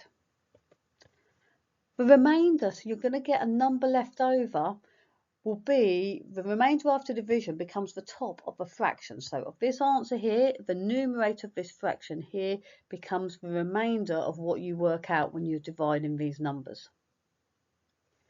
The denominator of this fraction is going to be what you're dividing by, and we're dividing by 12. So you could get a fraction 1 over 12, but it could be 2 over 12.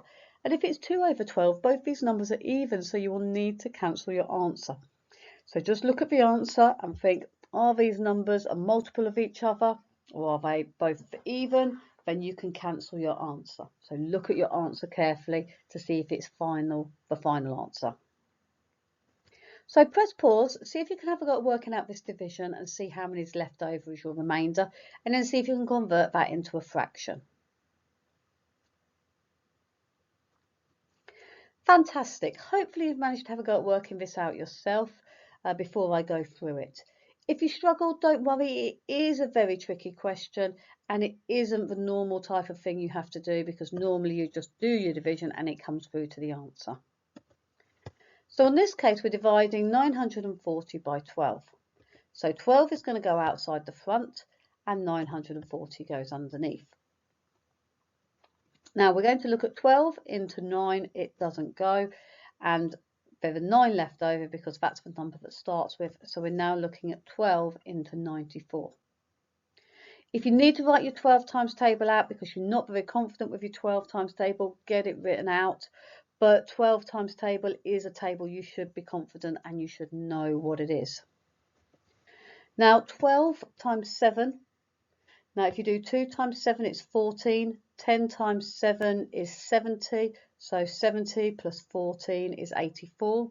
So 12 times 7 is 84, and we've got 94. So 7 times 12 is lower than 94, it's 84. But we've got to work out how many do we need from 84 to get to 94, or 94 take away 84, which is going to give me 10. Now it is 12 into 100. Now when you're looking at 12 into 100, you've got to think through your 12 times table. Again, you should be confident with this. So thinking 12, 24, 36, 48, 60, 72, 84, which is where we were a minute ago, 96. So we're at 96 on 8. So it goes in 8 times for 96. And then we've got what is left over. So this goes as your remainder. So there's going to be 4 left over. 100 take away 96 is 4. So you've got a remainder of 4. Normally you write it as a little 4 in here, put a decimal point in and put some zeros on the end, and you can work out the exact answer exactly. But because you want to know what fraction of a tray is not full, there are 4 of these plants in the last tray. So 1, 2, 3, 4, any of these 4 are going to be in the last tray, or it could be a line across the top. So that is 4 out of the 12 sections of the tray. Now both of these numbers are even, so you can halve them. If you halve them, you get 2 and 6, which are also even, which means you can halve again, which takes you down to 1 and 3. Or you could have just divided by 4 in the first place. 4 divided by 4 is 1. 12 divided by 4 is 3. So your answer is 1/3, and you need to write it in the box here. You would get 1 mark for getting the full answer as 1/3, or even written as 4/12. And the first mark, if you didn't get to that answer for doing your working, will appear for the method at this stage here. If you found this video useful, please share, like and subscribe so we can all get great at maths. The mark scheme on this question shows the answer is 4/12 for up to 2n, which means up to 2 method marks. Equivalent fractions such as 1/3, which is what we got, are accepted. You will get 1 mark for doing the correct method. Okay, so for doing the 940 divided by 12 and coming down to 78 with a wrong reminder, or the wrong reminder here, and then working through with your answer, you will get a method mark for that. If you found this video useful, please share, like and subscribe so we can all get great at maths.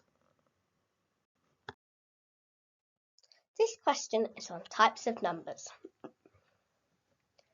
Here are 4 numbers: 40, 60, 64 and 100. Use each number once to complete these statements. Is a square number? Is a cube number? Is a common multiple of 4 and 5? Is a common factor of 80 and 120? The marks you can gain for this question are 2. Key facts. In order to answer this question, we must learn and remember our key facts. Square number. Square number is a number multiplied by itself. For example, 1 squared is 1 times 1, that equals 1. A cube number is multiplied by itself 3 times. Here. For example, 1 times 1 times 1 equals 1.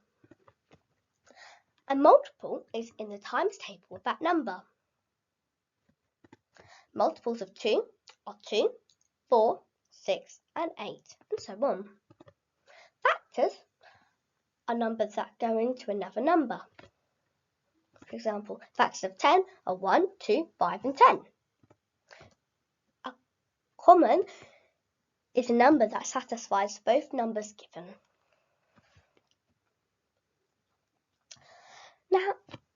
Now have a go at this question, and when you're ready, pause the video and unpause it when you finish answering the question.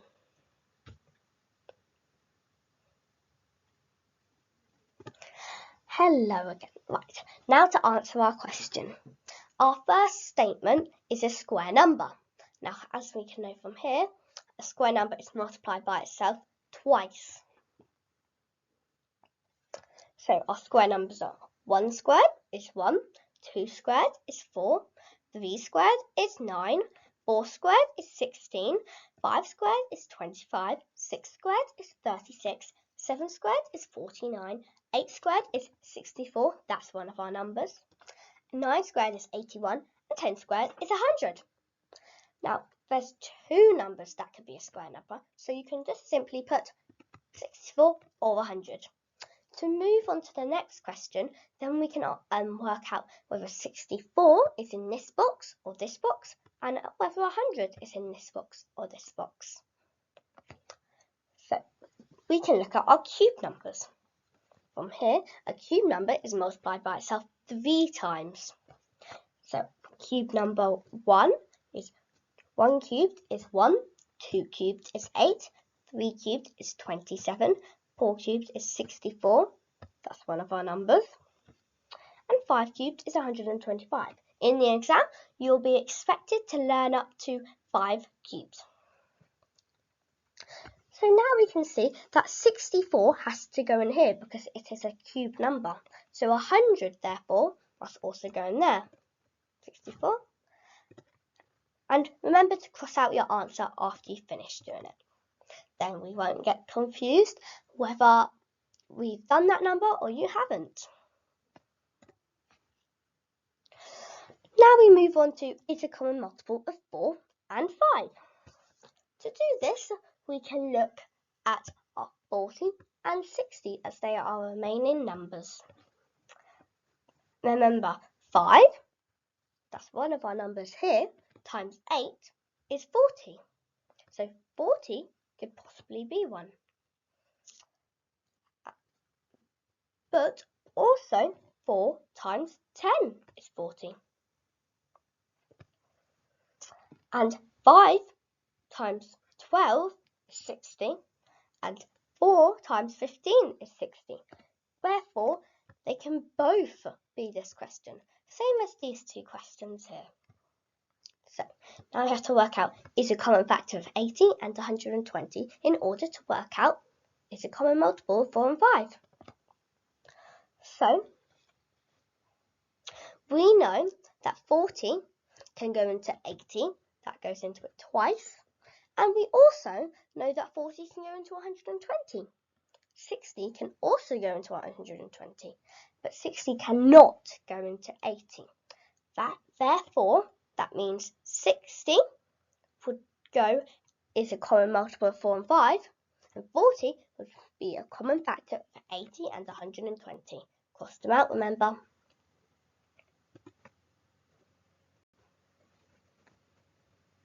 Remember to give your answer a big tick once you finish the answer and corrected it. I would like to thank my daughter for helping make this video. She has been extremely good in showing exactly where the answers are coming from, and I would like to say well done. She has done an amazing job for her first video, so thank you very much. Finishing off this question was worth up to 2 marks. The answers here at the top are what you would get for 2 full marks. Down beneath you would get 1 mark for getting anything like one of these 2 versions. Again, thank you very much for your support with these videos. Thank you very much for my daughter for helping make this video. You've done an amazing job. Remember, please share, like and subscribe so we can all get great at maths. This is a question using algebra. And in this question, we're going to have to do substitution and solving to be able to get the answers. Now, the key bits in the question, the key words are that you've got some missing numbers. So that 3 times b take away a is equal to 2. And you've got to write the missing values in these 2 boxes here for 2 marks. So you'll get a mark for each one you get correct. So your key facts are that you're going to have to substitute. So you're given the value of a and the value of b in 2 different equations or 2 different situations. You've got to substitute in the value of a or b into this equation here, and then you're going to have to solve to find the value of a or b. Now, in order to solve, you need to know the opposite, so you need to know your families. So you need to know that if you're going to do adding, the opposite is subtract, and vice versa for subtract and add. So the opposite of subtract is add.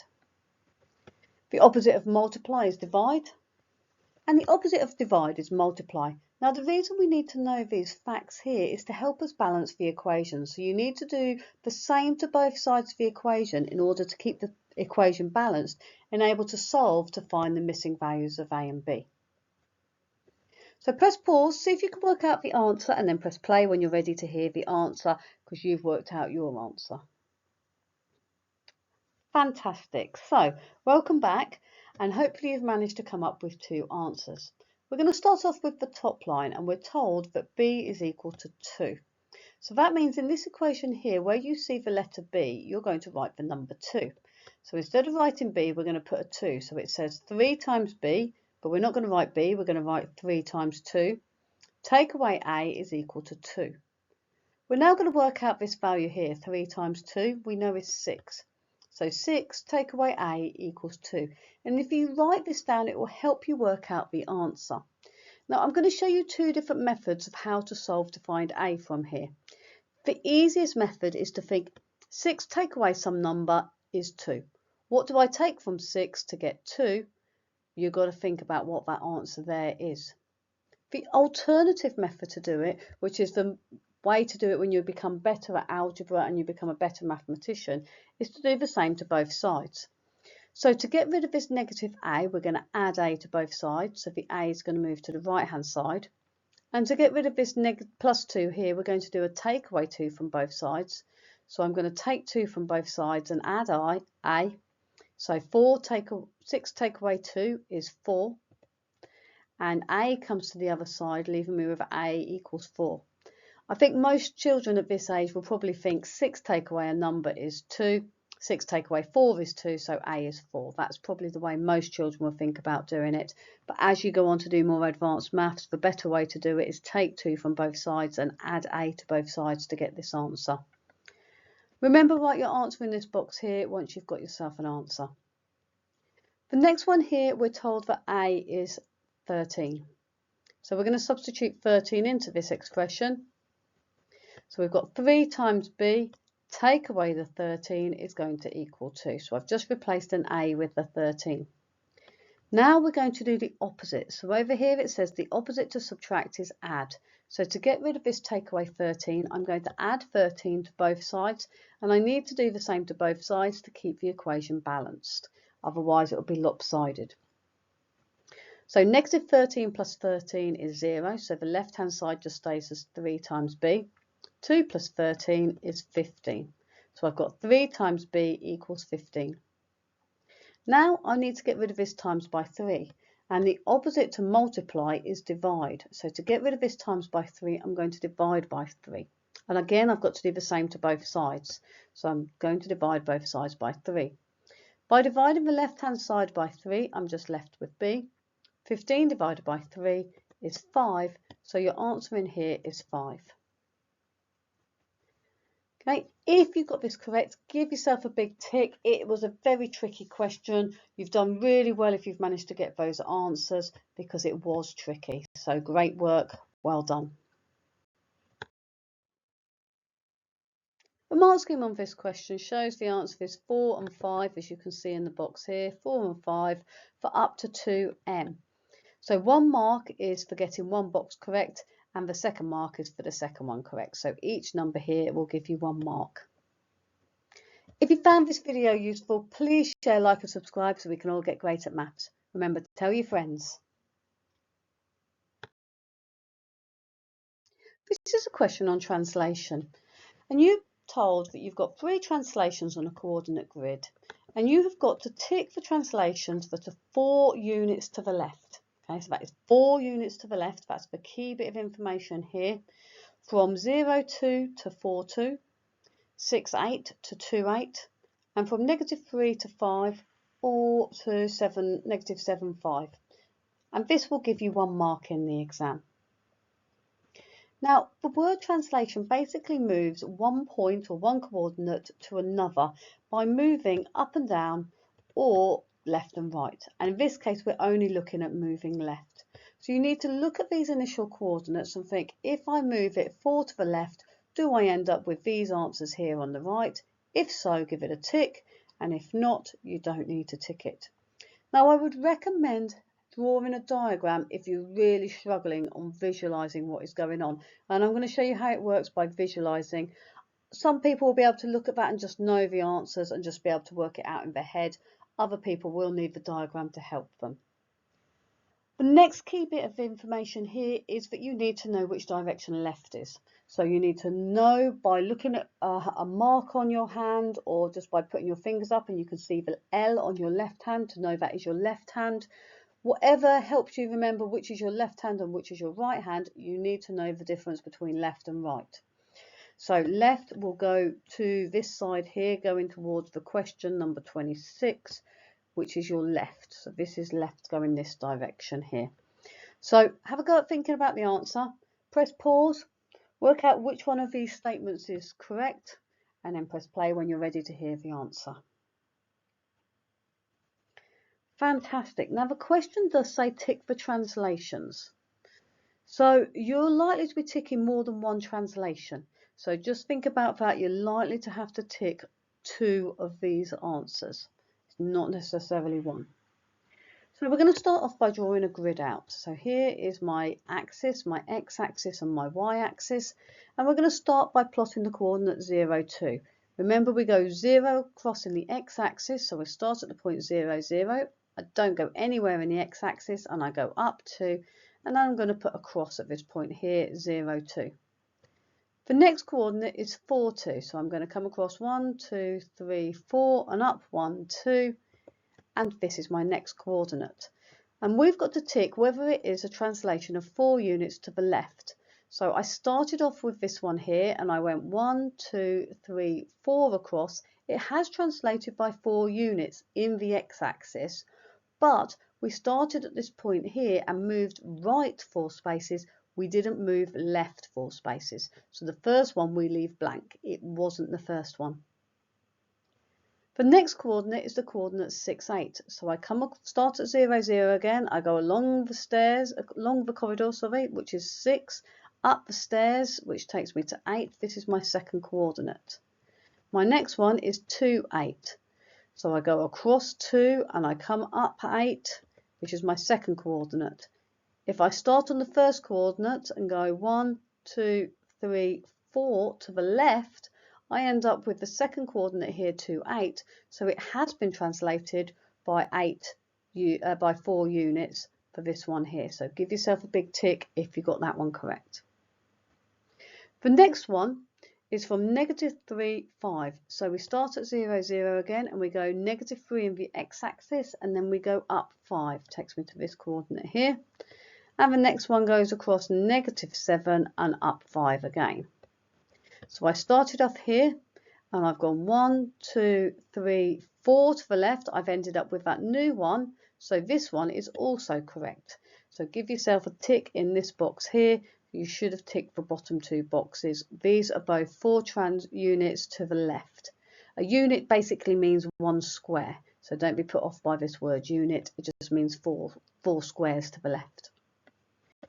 If you got that correct, great work. You've done really well. Fantastic. The mark scheme on this question shows the 2 bottom boxes were the ones you were meant to tick for 1M, which means 1 method mark. If you found this video useful, please share, like and subscribe so we can all get great at maths. Remember, tell your friends. This is a percentage problem. Now we've got to read this question really carefully so you understand exactly what you've got to do to be able to get the answer. So you're told that Olivia has got 2 jars. The number of beads in jar A, so you can see jar A here, is double the number of beads in jar B. You see the diagram that this jar is twice as big as this jar. So you can see in the diagram this will help you. Now you're told Olivia says that 25% of the number of beads in jar A is the same as 50% of the number of beads in jar B. And you've got to explain why Olivia is correct. So you're told this is correct. And you've got to explain why she is correct. You've got to write your answer in this bubble here for 1 mark. So your key facts. You're not told much information about this other than this one is double this one. So you've got to remember, you've got to pick a starting number of beads for jar A. So pick a nice easy number that will help you work out when you halve it. Then you've got to work out 25% and 50% of these numbers. So a nice easy number that you can do that with to start with. So you've just got to choose a number of beads for jar A. If you're unsure on what number to choose, think about what a percentage is out of and that will help you. Remember 50% means a half and 25% means a quarter. So just remember those 2 facts. Press pause, see if you can work out why Olivia is correct. Once you've got yourself an answer, press play. Okay, welcome back. Hopefully you have managed to come up with a reason why Olivia is correct, why these are the same number.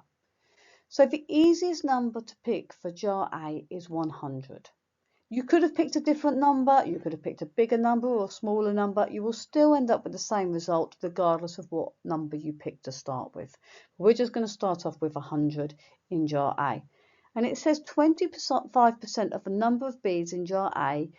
So that's what we're going to start off with, this beginning part of the sentence here. 25% of jar A. So we're going to work out 25% of jar A. Remembering 25% is a quarter. Now if you think of his beads as being the whole thing, so right from the bottom all the way up to the top of the lid is 100, so halfway is in the middle, and then you're finding a quarter, so splitting it into 4 sections, so you've got a section at the top, 1, 2, 3, 4, so 4 sections, so half of 100 we know is 50, and half of 50 is 25, so this bottom section down here is going to be 25. So 25% of 100 is 25. We're now going to look at jar B, and you're told the number of beads in jar A is double the number of beads in jar B. So in jar B, that means we've got to halve the 100, so 100 divided by 2, which is 50. So this smaller jar here, jar B, has got 50 beads in it. Now you've got to work out 50% of the number of beads in jar B. So if I work out half of these, so draw a line across in the middle, so 50% of 50, so that's halfway across here. So if the whole thing is 50, half of 50, if you're unsure, think of 40, splitting 50 into 40 and 10. Half of 40 is 20, half of 10 is 5, 20 plus 5 is 25, so 50% of 50 is 25. And you can see here this bottom section here has got half of them in, which is 25. If you look at the diagram, this line here and this line here are exactly the same level. So because these two lines are the same level, that means the amount in the bottom is going to be the same. So because these two numbers here are exactly the same, that means this explains why Olivia is correct, because you've got 25 here and 25 here. That will give you 1 mark in the exam. So make sure you've shown why the answers are the same and explained using some words saying that the same, so she is correct. That's all you need to write to get the mark. Give yourself a big tick if you got that correct. Great work, well done.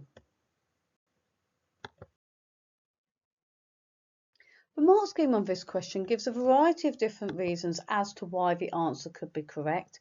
Have a read through each of these and you can explain why. We did explain the diagram on the other page, and also using 100 beads, we also did this way.